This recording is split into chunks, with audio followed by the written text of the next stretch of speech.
selamat siang, shalom buat kita semua.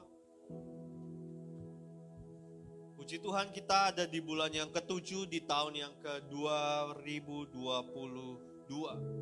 Ya, tanpa terasa kita sudah melalui 7 bulan Bapak Ibu Saudara. Dan apa yang kita pikir awalnya sulit, ternyata toh kita bisa lalui. Dan saya percaya semua itu karena kekuatan Tuhan. Kalau mau jujur mungkin beberapa dari kita termasuk saya mungkin sudah lambaikan tangan ke kamera. Ya, mendingan nyerah. Kita harus akui bahwa kita ini manusia yang terbatas. Sekuat-kuatnya kita pasti bisa lemah. Semaksimal mungkin kita mengupayakan, kita pasti akan menemui batasan. Kita akan menemui jalan buntu. Itulah sebabnya kita butuh Tuhan dalam hidup kita, amin. Yang butuh Tuhan boleh angkat tangannya. Puji Tuhan. Ya, saya juga butuh Tuhan. Hari ini kita akan belajar di dalam Kolose pasal yang ketiga, ayat yang ke-18 sampai dengan yang ke-21. Kita akan belajar janji Tuhan tentang berkat atas keluarga. Dalam Kolose pasal 3 ayat 18 sampai 21.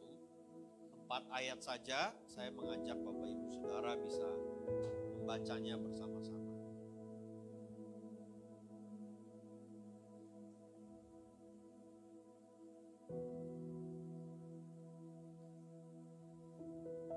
Sudah ketemu? Mungkin sebelum kita baca ayat ini, karena kita bicaranya tentang keluarga, ya, yang suami istri belum duduknya sebelahan, ya bolehlah duduk sebelahan. Ya, yang lain kan udah ada yang berpasang-pasangan. Jangan, nanti banyak yang iri. Ini didesain khusus untuk berdua-berdua duduknya, saudara. Cakep kan ya? Kolose pasal 3, 18-21. Mari baca bersama, 2-3. Hai istri-istri, tunduklah kepada suamimu sebagaimana seharusnya di dalam Tuhan. Hai suami-suami, kasihilah istrimu dan janganlah berlaku kasar terhadap dia. Hai anak-anak, taatilah orang tuamu dalam segala hal, karena itulah yang indah di dalam Tuhan. Hai bapak-bapak, janganlah sakiti hati anakmu supaya jangan tawar hatinya. Cukup sampai di situ saja. Bapak Ibu Saudara, kenapa saya ajak Bapak Ibu Saudara yang sudah menikah bisa duduk bersama? Karena dalam pembahasan ini mungkin saudara bisa senggol-senggolan. Tuh kan, gitu ya. Biar lebih seru gitu ya. Oke saudara, saya akan mulai dengan sebuah kalimat begini. Di dalam dunia ini, tidak ada satu pasangan pun yang merencanakan pernikahan untuk perceraian.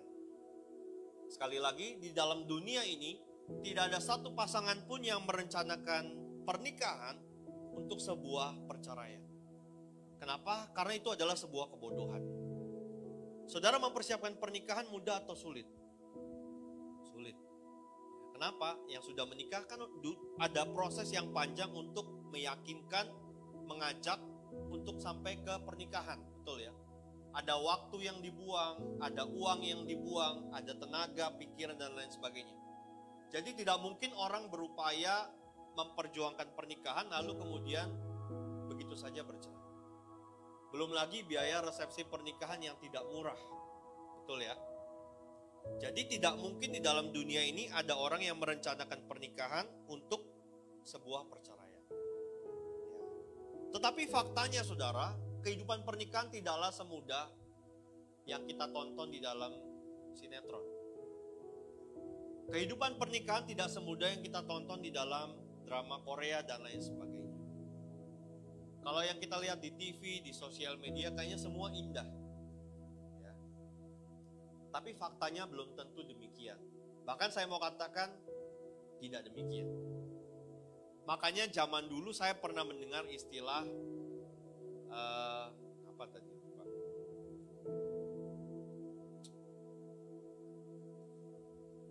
Tai kucing rasa apa saudara? Rasa coklat. berarti kita segenre ya. Saya ingat saudara, istilah itu. Kenapa? Karena waktu pacaran itu kan semua indah. Ya. Semua kesan yang baik kita tunjukkan, kita tampilkan. Saya nggak tahu apakah dalam kehidupan berpacaran saudara sebelum menikah, saudara juga menunjukkan sisi negatif atau sisi kekurangan dalam diri saudara. Tapi kalau saya pada waktu itu saya berpacaran dengan ibu gembala, saya tunjukkan semua. Kalau saya tidak suka, saya langsung ngomong tidak suka. Kalau saya marah, saya akan tunjukkan saya marah. Saya nggak bisa tuh kalau marah, oh enggak apa-apa. Tapi mukanya udah kayak kardus dilipat 7. Saya nggak begitu. Kalau saya nggak suka ya saya ngomong nggak suka. Makanya dalam bimbingan pernikahan itu penting sekali. Kalau di gereja ini, kalau saya melayani pernikahan, selalu ada 2 pertanyaan yang saya tanyakan dalam bimbingan pernikah. Pertanyaan yang pertama adalah, bagaimana pandangan saudara soal pernikahan? Bagaimana saudara memandang pernikahan itu? Ya, ini penting saudara. Karena kalau kita tidak memiliki konsep tentang pernikahan, maka yang kita jalani hanyalah seperti melegalkan status. Ya udahlah dulu pacaran, ya udahlah kita nikah aja. Itu kalau orang nggak punya pandangan atau gambaran soal pernikahan. Ya. Lalu pertanyaan yang kedua yang saya tanyakan adalah keluarga seperti apa yang saudara akan bangun? 2 pertanyaan ini harus dijawab. Ya. Dalam bimbingan pranikah, saya selalu tanyakan ini. Kenapa saudara? Karena sebaiknya setiap orang yang mau menikah memiliki 2 hal ini. Dia punya gambaran yang jelas tentang pernikahan dan dia tahu seperti apa pernikahan yang dia ingin bangun. Keluarga seperti apa yang dia ingin bentuk. Karena itu bicaranya panjang, lebar, luas, dan dalam. Bagaimana mengatur keluarga, rumah tangga, bagaimana membangun hubungan dengan orang tua, mertua, bagaimana cara mendidik anak, dan lain sebagainya. Semua tertuang di dalamnya. Makanya bimbingan pranikah itu penting. Tetapi kemudian saya menyadari saudara bahwa ternyata bimbingan pranikah saja tidak cukup. Karena masalah kehidupan yang kita hadapi jauh lebih rumit daripada materi bimbingan pranikah. Maka di gereja ini saya mengadakan ibadah khusus keluarga. Ya, kita akan mulai lagi. Ya, dulu di Medline kita sempat mulai. Karena pandemi kita berhenti, maka kita akan mulai lagi di bulan Juli ini, hari Sabtu jam 5, ya tanggal 30. Saya akan mengundang orang-orang yang memang punya kapasitas untuk berbicara tentang keluarga. Di bulan Juli ini kita akan dilayani oleh Pak Gideon bersama dengan Ibu. Ya, mereka sudah melalui berbagai macam hal dalam pernikahan mereka, dan mereka menang. Nanti saudara bisa tanya sendiri karena saya akan buka sesi tanya jawab juga di sana ya, supaya saudara bisa ngobrol dengan beliau. Saudara kembali lagi ke ayat yang kita baca hari ini ya. Ayat-ayat yang kita baca tadi adalah ayat-ayat yang sering menjadi pedoman dalam keluarga-keluarga Kristen. Tapi tidak jarang juga ternyata ayat-ayat ini menjadi masalah, sumber masalah. Bukan ayatnya yang salah, tapi penerapannya yang salah. Contoh, istri bilang, kamu tuh harus mengasihi. Suaminya bilang, kamu harus tunduk. Ayatnya tidak salah, tapi pada penerapannya salah. Tidak digunakan sebagaimana mestinya. Nah, kalau kita mengerti, saudara, kita akan mundur lagi ke belakang. Kita harus melihat apa sih sebenarnya tujuan Tuhan menciptakan keluarga. Saudara harus mengerti bahwa pernikahan itu adalah inisiatif Tuhan. Ini juga materi bimbingan pranikah. Pernikahan itu adalah inisiatif Tuhan. Karena Tuhan menciptakan Adam, lalu Tuhan menciptakan Hawa. Lalu Tuhan menyatukan mereka. Sekali lagi, pernikahan itu adalah inisiatif Tuhan. Dan Tuhan memang membuat perbedaan antara laki-laki dan wanita. Bukan untuk saling adu jotos. Ya, tapi untuk saling melengkapi. Amin.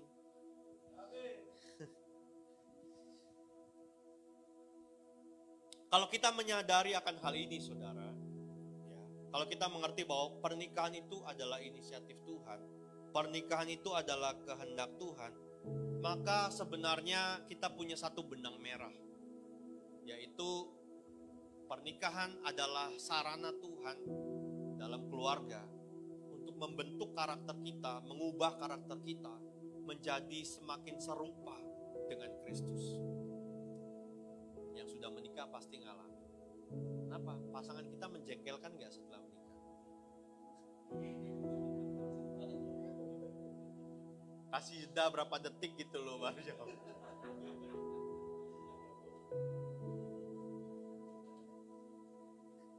Ya. Nanti kan setelah kita menikah kita baru mulai tahu, oh ternyata dia begini. Oh ternyata dia begitu. Tapi itulah Tuhan izinkan untuk saling membentuk. Ya, supaya karakter kita juga diubah. Kita tidak menuntut pasangan kita, tapi kita juga membuat diri kita berubah.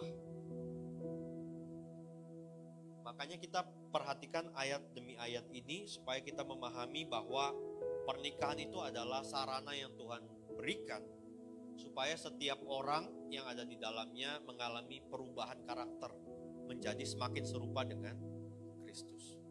Ya. Saya mau kasih tahu ya saudara, pernikahan yang ideal bukanlah pernikahan yang tanpa pertengkaran. Pernikahan yang ideal bukanlah pernikahan yang tanpa keributan. Bohong kalau dibilang saya menikah gak pernah berantem. Pasti pernah. Cuma durasinya, frekuensinya berapa banyak dan sering, dan berapa lama menyelesaikannya itu berbeda-beda. Tapi kita akan bahas hari ini saudara. Ya.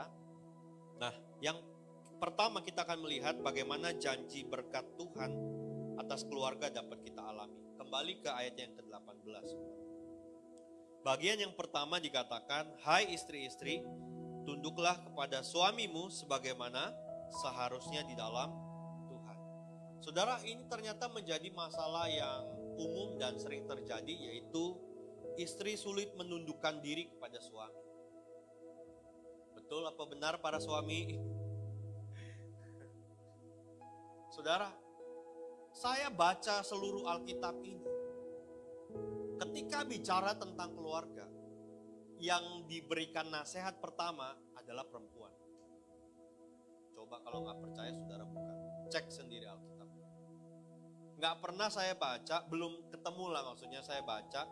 Yang pertama dituliskan tuh adalah hai suami-suami, terus kedua hai istri-istri. Enggak. Padahal kan secara kepemimpinan dalam keluarga kan pria itu sebagai kepala. Tapi anehnya saudara, ketika saya mempelajari tentang keluarga, yang diberikan nasihat pertama adalah hai istri. Maka para wanita, para istri, relakanlah hatimu untuk dibentuk. Ya. Woi, suami-suami happy tuh mukanya. Saudara, saya mau garis bawahi begini. Kata tunduk di sini jangan disalahartikan. Kata tunduk ini bukan berarti perempuan atau istri itu seperti kayak babu atau kayak orang yang kita bisa perlakukan semau kita, seenaknya. Bukan. Ya. Kalimat ini jelas sekali, sebagaimana seharusnya di dalam Tuhan. Nah, sebelum kita bicara soal istri, kita bicara soal pribadi kita masing-masing. Bagaimana kita seharusnya menjadi pribadi dengan Tuhan. Kita harus menjadi pribadi yang menundukkan diri. Kita harus menjadi pribadi yang taat kepada Tuhan. Itu bicara soal hubungan kita pribadi dengan Tuhan. Itulah disebutkan makanya kenapa sebagaimana seharusnya dalam Tuhan. Nah, sebagaimana kita sebagai pribadi menundukkan diri kepada Tuhan, demikianlah seorang istri perlu menundukkan diri kepada suaminya. Tapi sekali lagi kata tunduk ini bukan berarti perempuan itu seperti kayak pembantu atau seperti orang yang gak berharga yang bisa diatur, disuruh-suruh atau bisa diperlakukan seenak jidat oleh suaminya. Kalau itu konsep yang kita punya, kacau rumah tangga. Kita tidak lagi memandang perempuan atau istri kita tuh sama. saya mau kasih tahu ya, sebenarnya suami dan istri itu sama, sederajat. Hanya saja otoritasnya ada pada suami. Tapi secara hubungan, suami dan istri itu berdiri sama. Makanya kalau kemudian suami memakai ayat ini untuk memperlakukan istrinya semena-mena, kacau rumah tangga. Nah, menurut saudara kira-kira ayat ini masih masih relevan di zaman sekarang atau kayaknya udah salah nih kayaknya Paulus? Halo? Yang jawab suami, nggak ada istri yang jawab.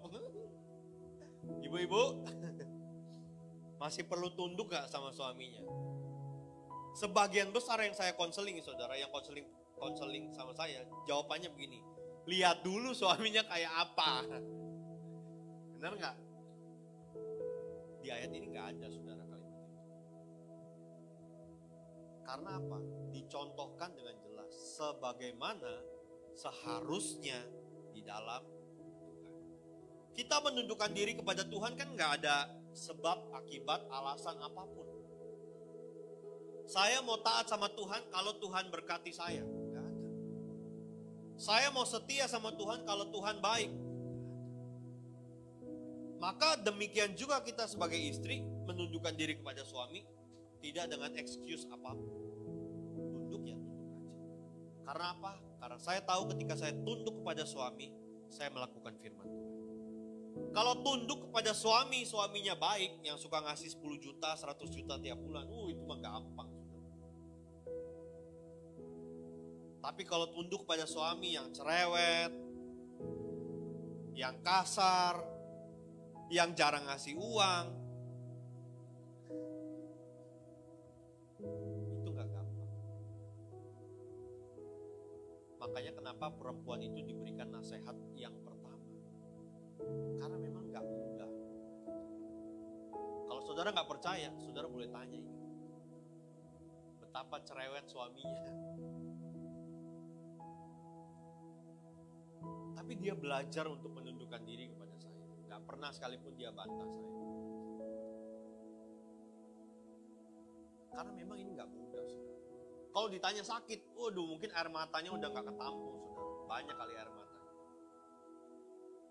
Tapi dia belajar melakukan firman. Dan saya bersyukur.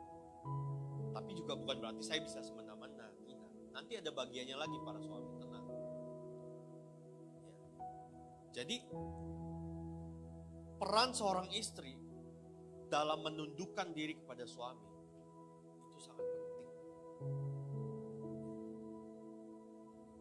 Saudara, ada satu ayat di dalam Amsal berkata begini, istri yang cakap, siapakah yang akan mendapatkannya? Ya, ia lebih berharga daripada permata. Hati suaminya percaya kepadanya, suaminya tidak akan kekurangan keuntungan. Saudara, ternyata dalam hal menjadi seorang istri, menjadi seorang ibu, tidak hanya dibutuhkan penundukan diri, tapi juga dibutuhkan kecakapan. Apa sih maksudnya, saudara? Kecakapan itu adalah kesanggupan dalam mengelola. Ya. Maka tadi dalam ibadah yang pertama, kebetulan banyak kan yang jomblo. Ya. Saya memberikan nasihat sebelum saudara memastikan masuk dalam pernikahan, pastikan pasangan saudara adalah orang yang sudah saudara bagikan, ajarkan untuk bagaimana mengelola keluarga. Kenapa, saudara? Karena perempuan disebut sebagai ibu rumah tangga. Betul ya? Tapi suaminya gak pernah disebut bapak rumah tangga. Kenapa, saudara? Karena perempuanlah yang akan mengatur rumah tangga sebenarnya. Sampai sini jelas ya? Gak pernah disebutkan kan bapak rumah tangga. Atau anak kita disebut anak rumah tangga. Kan enggak. Yang disebutkan adalah ibu rumah tangga. Kenapa disebut rumah dan tangga? Karena di sanalah kita tinggal dan terus menanjak ke atas. Asik.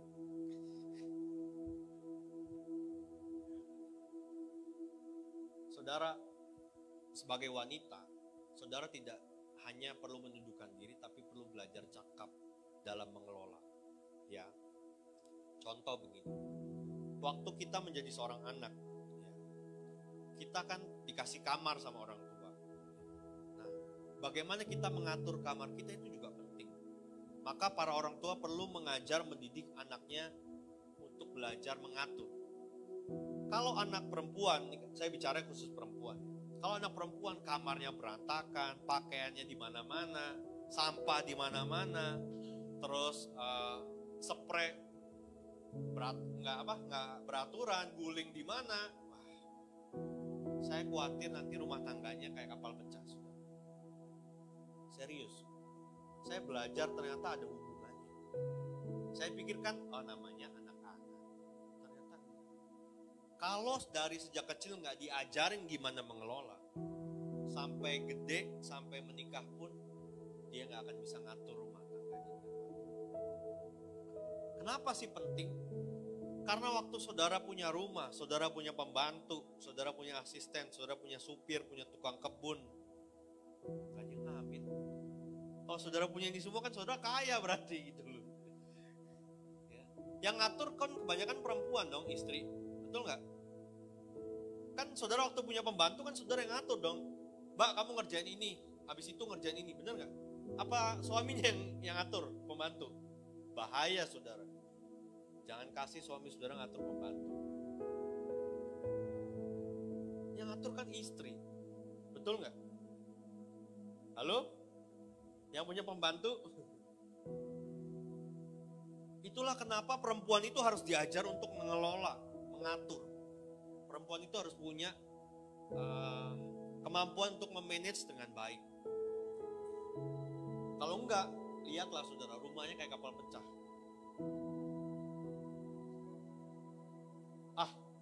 Nanti kan bisa diberesin, betul.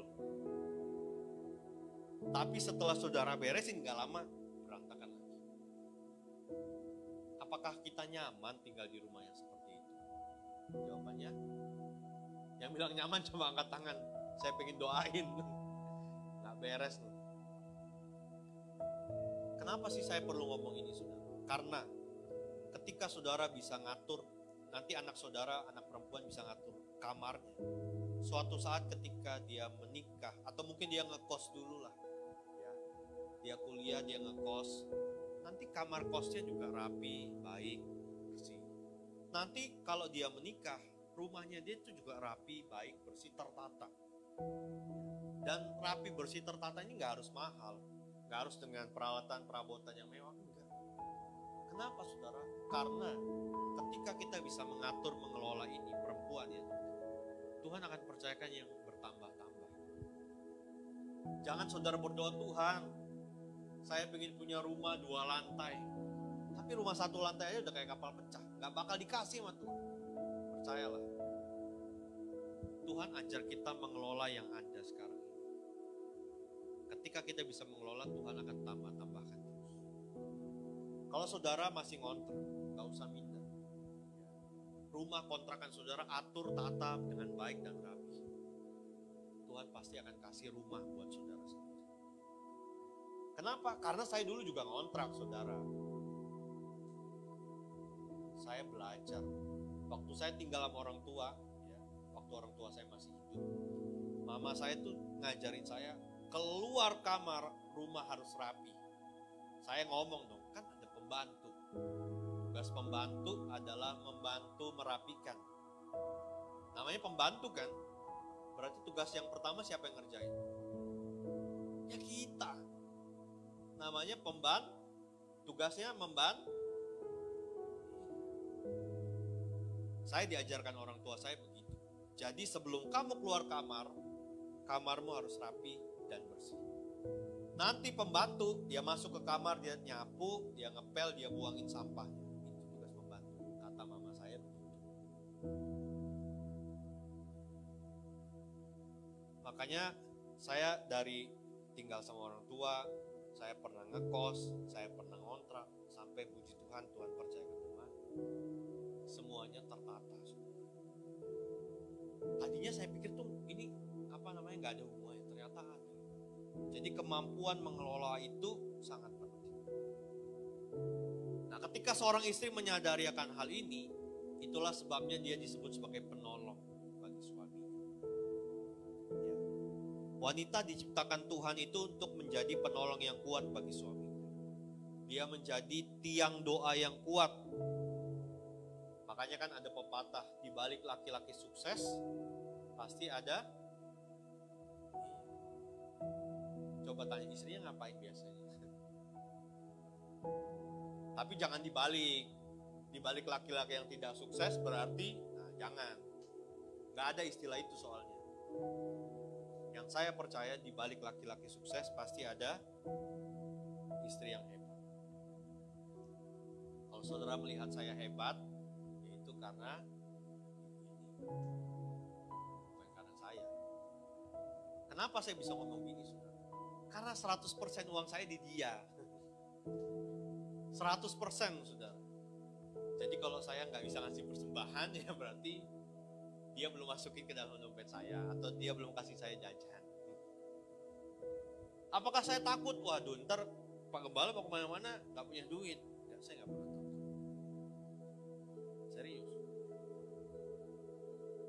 Kenapa? Karena saya tahu ketika saya mempercayakan segala sesuatu kepada istri saya, Amsal 31 itu bilang apa? Suaminya tidak kekurangan keuntungan. Saudara, beberapa tahun yang lalu, mama saya sebelum meninggal itu kan sakit. Saya cerita, pacar saya ini mendampingi saya dalam masa-masa sulit. Kenapa? Karena saya waktu itu sempat jaya, ya, dan waktu mama saya sakit, kebetulan asuransinya nggak bisa cover semua. Akhirnya kami habis bukan ratusan juta, tapi M.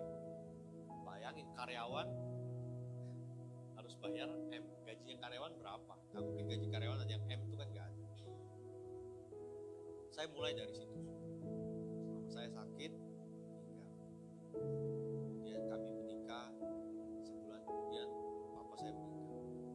Sebelum meninggal papa saya dirawat di rumah sakit kurang lebih 2 minggu. Sama, asuransinya juga nggak cover. 2 minggunya itu bukan di kamar perawatan, saudara, ICCU. Kebayang nggak habisnya berapa? Jadi saya memulai pernikahan itu bukan dengan berlimpah-limpah. Kalau saudara nggak percaya, ada saksinya istri saya yang ngalamin dan mertua saya juga ada. Bukan berlimpah-limpah. Kalau saudara ngeliat, Pak Irma enak. Tapi saya tahu, dalam penundukan diri kepada Tuhan, Tuhan mengajarkan kita melewati satu fase demi fase. Jadi gak usah malu, gak usah minder kalau misalnya kita terpuruk, biasa. Kenapa? Bersama Tuhan kita bisa melakukan segala perkara. Itu, masa-masa sulit itu satu demi satu kita bisa lewati. Bahkan COVID 2020, saudara tahu nggak? Ini saya buka nih sekarang. Penghasilan saya menurun drastis sebelum COVID. Tapi apakah saya berkurang? Tambah kurus, tambah hitam, tambah dekil? Enggak. Kenapa? Karena saya tahu istri saya ini perempuan yang cakap. Dia bisa atur gimana caranya suami tetap sehat, gemuk. Walaupun dengan uang yang sangat terbatas. S-nya udah berapa tuh? Sangat. Itulah kenapa perempuan itu perlu belajar mengelola. Dan saya bersyukur selalu ketika saya kasih ini gaji saya, kan saya selalu transfer ke dia. Dia langsung kembaliin lagi 10%-nya ke saya transfer ke bendahara. Kenapa? Walaupun kita kadang kurang, tapi kita mau belajar tetap taat kepada Tuhan. Karena saya percaya orang yang taat itu gak akan pernah dipermalukan. Kalau tertatih-tatih itu mah biasa. Apalagi memulai pernikahan, saya pikir hampir semua mungkin mengalami. Jadi gak usah malu. Jadikan itu sebuah cerita sukses di masa depan. Amin, saudara. Makanya suami dan istri ini harus bergandengan tangan. Kapan terakhir gandeng pasangannya? Saya nggak lihat lah.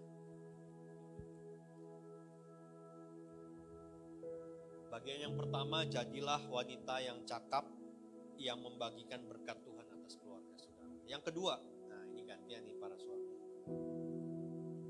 Bagaimana kita bisa menikmati janji Tuhan tentang berkat atas keluarga? Yang pertama adalah tadi istri sebagai wanita yang cakap. Yang kedua adalah suami sebagai pria yang takut akan Tuhan. Nah ini gantian nih para suami sekarang ya. Mazmur 128 ayat yang keempat.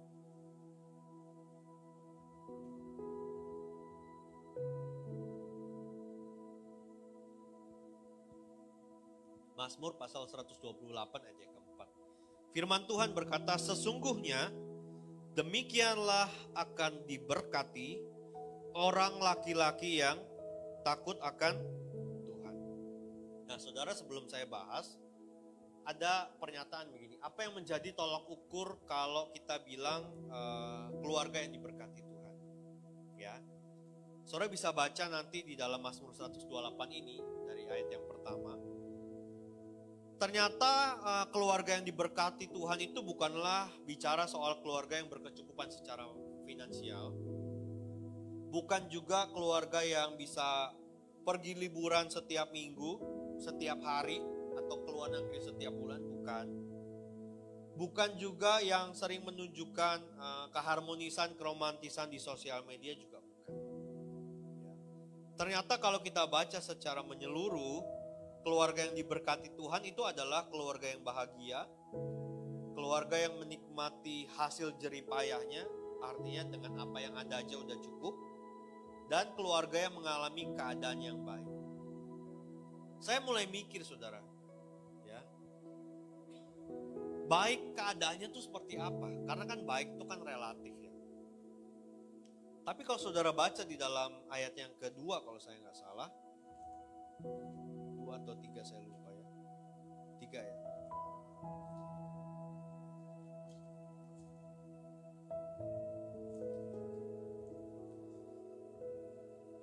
Dikatakan begini saudara. Istri itu menjadi seperti pohon anggur yang subur. Nah ini disebutkan sebagai baik keadaan. Digambarkan seperti istri yang seperti pohon anggur yang subur. Dan anak-anak seperti tunas pohon zaitun. Nah ini gambaran soal keadaan keluarga yang bersuka cita, yang merasa cukup dan yang disebut berlimpah sebenarnya. Jadi bukan sesuatu yang spektakuler, bukan sesuatu yang wah, tapi sebenarnya sesuatu yang biasa saja. Ketika kita merasa cukup, disitulah Tuhan menggambarkan bahwa sebenarnya keadaan kita sudah baik. Ya. Nah kembali kepada para suami.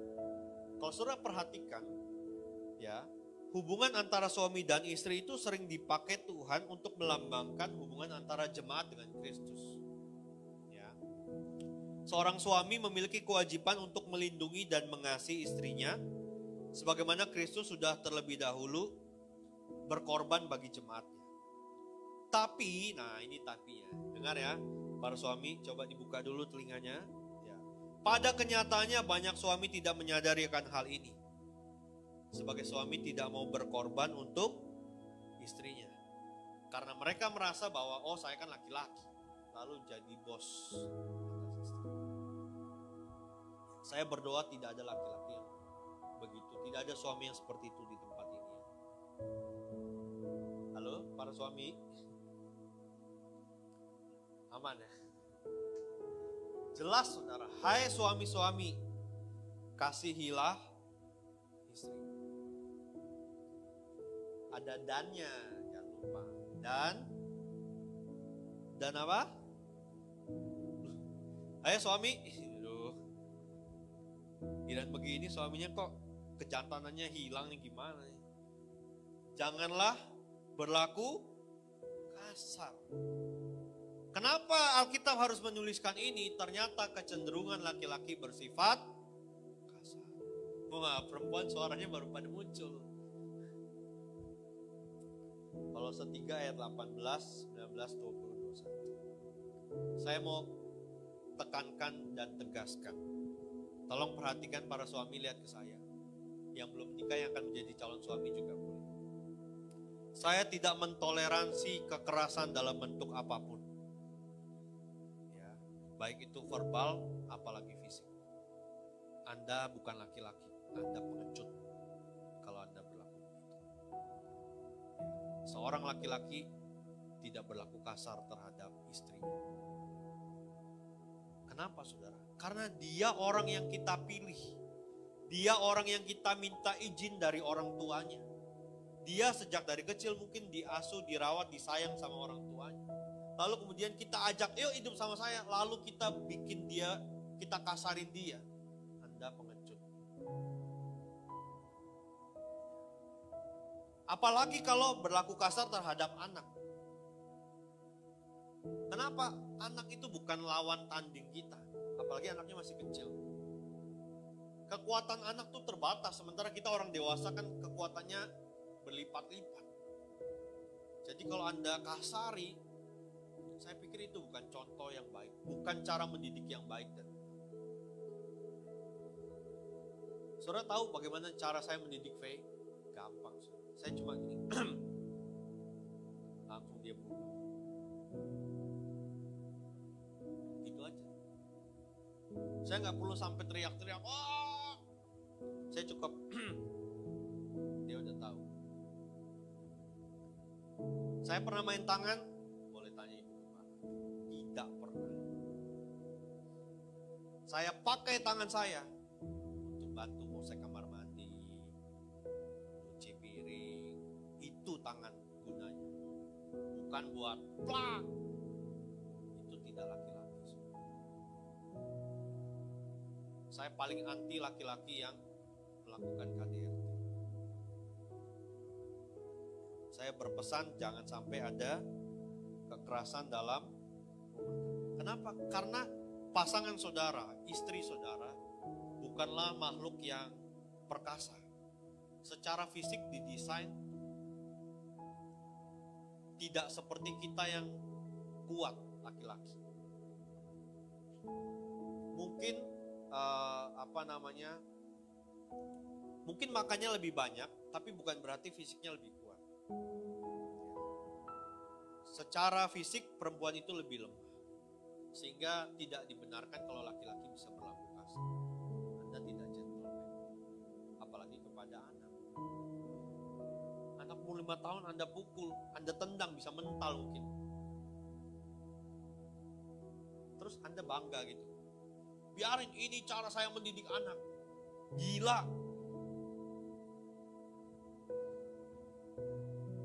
Kalau rotan boleh, Alkitab mengizinkan. Tapi saya tidak melakukan itu. Buktinya apa? Ya saya nggak punya rotan di rumah. Ternyata saudara, bagi laki-laki bukan hanya jangan berlaku kasar terhadap istri. Di ayat yang ke-21 juga ditegaskan lagi.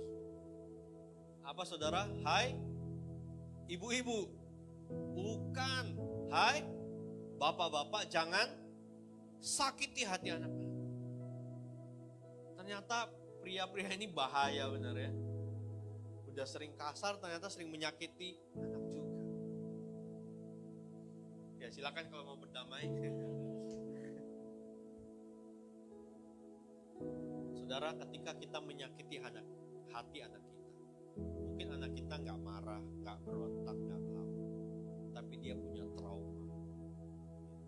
Dia akan terus ingat. Kasihan kan?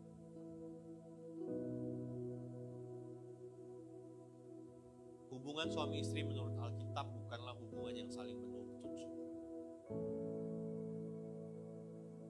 Kenapa? Karena kalau kita menuntut, nanti jatuhnya ke pengadilan. Kan sering nuntut kan? Kamu harus begini. Istri bilang, kamu tuh begini. Sebenarnya hubungan suami istri adalah saling memberi. Selalu ingatlah kenapa saudara mau menikah dengan pasangan saudara. Ingat itu. Selalu ingat kenapa kita mau menikah dengan pasangan kita. Karena jika tidak, ya keseharian kita tuh isinya ribut dan ribut. Kenapa saya harus tegaskan ini, saudara? Karena setengah dan lebih dari masa hidup kita akan habiskan dengan pasangan kita. Kita menikah, ya. Kita punya anak. Kalau kita sering ribut, nggak taunya anak-anak lama-lama tambah besar, terus anak kita bilang, aku mau menikah. Anak-anak nikah, mereka berpisah dong dari kita. Balik lagi kita tinggal berdua lagi sama dia. Ngerti nggak, saudara? Contoh. Pak Budi kan anaknya sebentar lagi 2 mau menikah, sebentar lagi 3 menikah. Pak Budi dan Bu Lina ini maksudnya. Nah, setelah 3 anaknya menikah kan pasti masing-masing tinggal dengan pasangannya masing-masing. Ya balik lagi Pak Budi sama Bu Lina tinggal berdua. Coba kalau dari dulu, dari muda menikah isinya berantem terus. Setelah ditinggal anak-anaknya menikah, tinggal berdua lagi, kira-kira ngapain, saudara?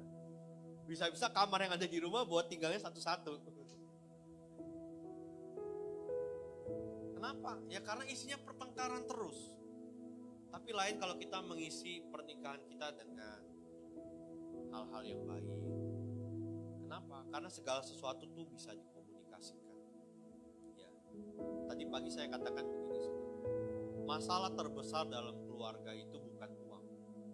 Masalah terbesar dalam keluarga itu bukan kepercayaan. Masalah terbesar dalam keluarga bukan komunikasi. Masalah terbesar dalam keluarga adalah ego. Kalau saudara bisa mengatasi itu, masalah yang lain bisa teratasi. Kalau saudara berantem, saya yakin saudara pasti akan nunggu siapa yang minta maaf duluan. Coba tengok pasangannya, benar nggak? Pak Billy, Bu Christine berantem, Pak Budi, Bu Lina berantem, Pak Robi, Bu Evelyn, Pak Hotmer, Bu Asti berantem. Siapa yang mau minta maaf duluan atau nunggu? Kecenderungannya kan kita tunggu. Dia yang bikin gara-gara. Kenapa? Karena itu bicaranya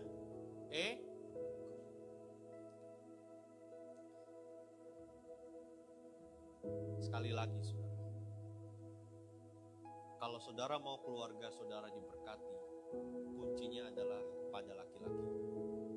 Demikianlah akan diberkati laki-laki yang takut akan Tuhan. Ibu-ibu boleh senggol suaminya. Ayo lu. Kalau saudara tidak merasakan berkat dalam keluarga saudara, senggol suaminya. Tapi jangan bilang gara-gara lu sih gak takut akan Tuhan. Jangan ya saudara ya. Buat laki-laki itu berat, saudara. Yang pertama, supaya keluarga diberkati, dia harus takut akan Tuhan. Yang kedua, saudara, 1 Petrus 3 ayat yang ke-7.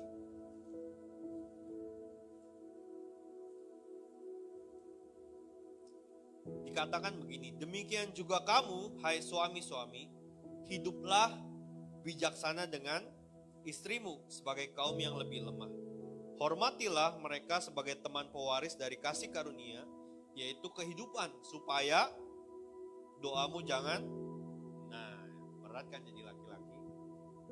Kalau laki-laki sebagai suami tidak bijaksana, tidak mengasihi istrinya, hati-hati, doamu terhalang.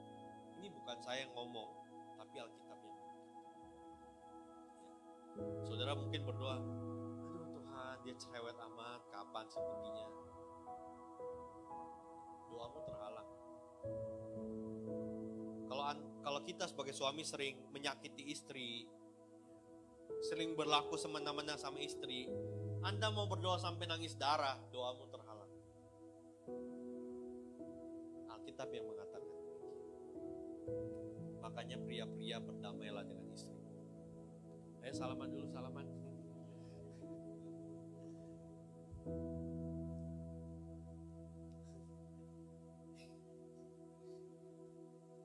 Kan saudara capek ya, udah kerja keras, tapi karena nggak takut akan Tuhan ya nggak diberkati.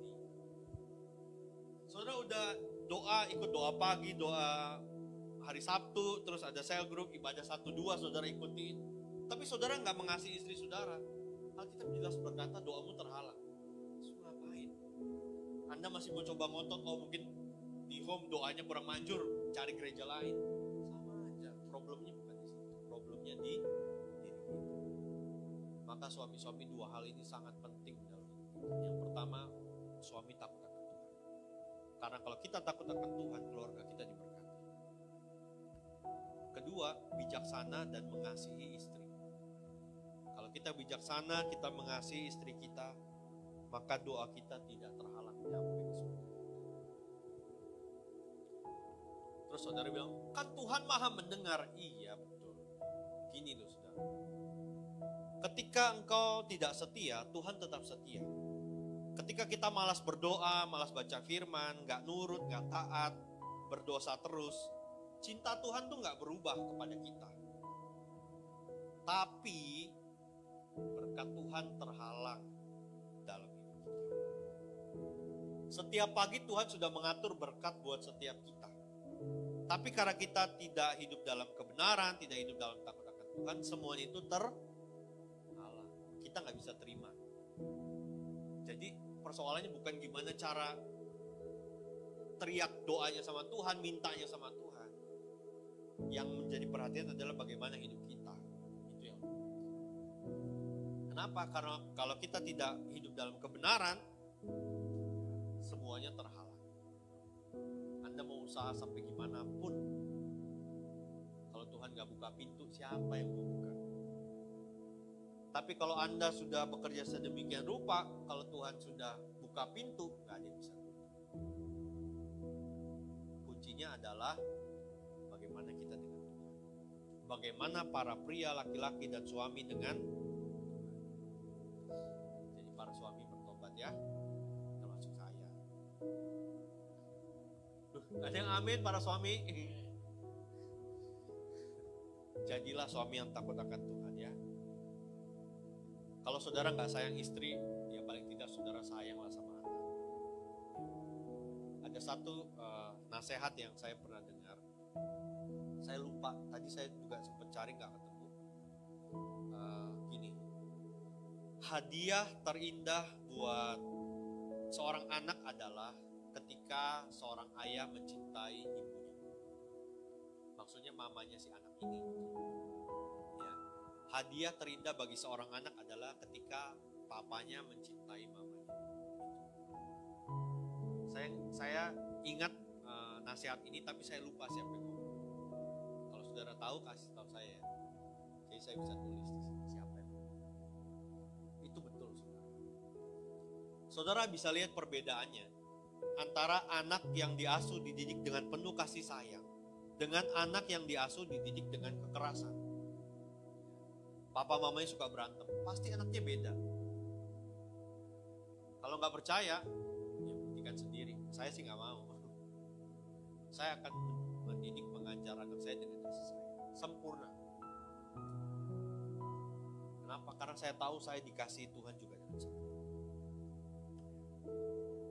Jadi penting bagi suami-suami menjadi nahkoda bagi kapal keluarga saudara. Anda mau bawa kemana? Silakan. Anda yang menentukan. Anda mau bawa ke samudra yang ombaknya besar? Ya silakan. Anda mau bawa ke tepi yang kemudian airnya lebih tenang? Silakan. Tapi pastikan saudara mengarahkan kapal keluarga saudara di dalam kebenaran firman Tuhan. Jangan ditabrakin ke gunung terus, pecah kapalnya. Ya, yang terakhir saudara.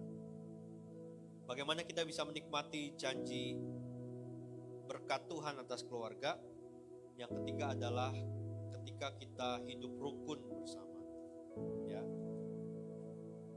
Saudara, hidup rukun bersama ini melibatkan 3 aspek ya, suami, istri dan juga anak-anak. Ya, maka dikatakan, hai anak-anak, taatilah orang tuamu dalam segala hal, karena itulah yang indah di dalam Tuhan. Saudara, pembentukan kepribadian anak itu bukan tugas guru di sekolah. Bukan juga tugas guru sekolah minggu di gereja. Tapi tanggung jawab kita sebagai orang tua. Tambah lagi satu, bukan juga tugas opa dan omanya. Tapi tugas kita sebagai orang tua. Maka didiklah anak-anak kita dengan kasih sayang yang benar. Karena bagaimana kita menginvolve anak kita, bagaimana kita memberikan nilai-nilai kepada anak-anak kita, demikianlah dia akan tumbuh berkembang menjadi seperti itu. Kalau saudara memberikan contoh sebagai orang tua misalnya ya, habis makan cuci piring, tapi kita sendiri habis makan gak cuci piring, gak akan dilakukan. Kalaupun dilakukan kalau pas ada kita doang, habis itu enggak. Itu bukan contoh yang baik. Apa yang kita ngomong sebagai orang tua, lakukan juga. Maka kita memberikan value kepada anak-anak kita. Ya. Nah, sadar atau tidak sadar saudara, kita sering dibayang-bayangi dengan yang namanya masa lalu. Maka orang yang punya masa lalu yang pernah terluka, itu akan punya peluang lebih besar untuk melukai. Saya memberikan contoh begini. Sebuah botol kaca, botol beling gitu. Memang itu kan hanya botol biasa, tapi saudara bisa isi air minum, saudara bisa isi pasir, saudara mau pakai apapun kan berguna. Saudara bisa pakai buat lomba 17-an, masukin pensil ke dalam botol, berguna. Tapi ketika botol itu saudara pecahkan, pecahan botol itu akan melukai. Dan botol itu menjadi tidak berguna lagi karena sudah pecah. Jangan pakai botol plastik ya. Ini perumpamannya botol kaca. Jadi kalau sudah dipecahkan, akhirnya hanya melukai orang lain. Demikian juga hidup kita. Kalau kita tidak merdeka dari masa lalu kita, maka sampai hari ini pun kita akan cenderung punya peluang melukai pasangan kita, melukai anak-anak kita, melukai keluarga kita, melukai teman-teman orang-orang di sekeliling kita. Maka kita perlu berdamai. Ya. Saya mau kasih tahu, kemarin saya sudah sempat singgung di dalam doa pengerjaan. Kita tidak bisa mengelak dari yang namanya pertengkaran. Pertengkaran itu bisa terjadi kepada siapa saja. Tetapi persoalannya adalah bagaimana setelah pertengkaran. Itu yang jauh lebih penting. Usahakanlah perdamaian. Mazmur 133 berkata, sungguh alangkah baiknya dan indahnya apabila saudara-saudara diam bersama dengan rukun.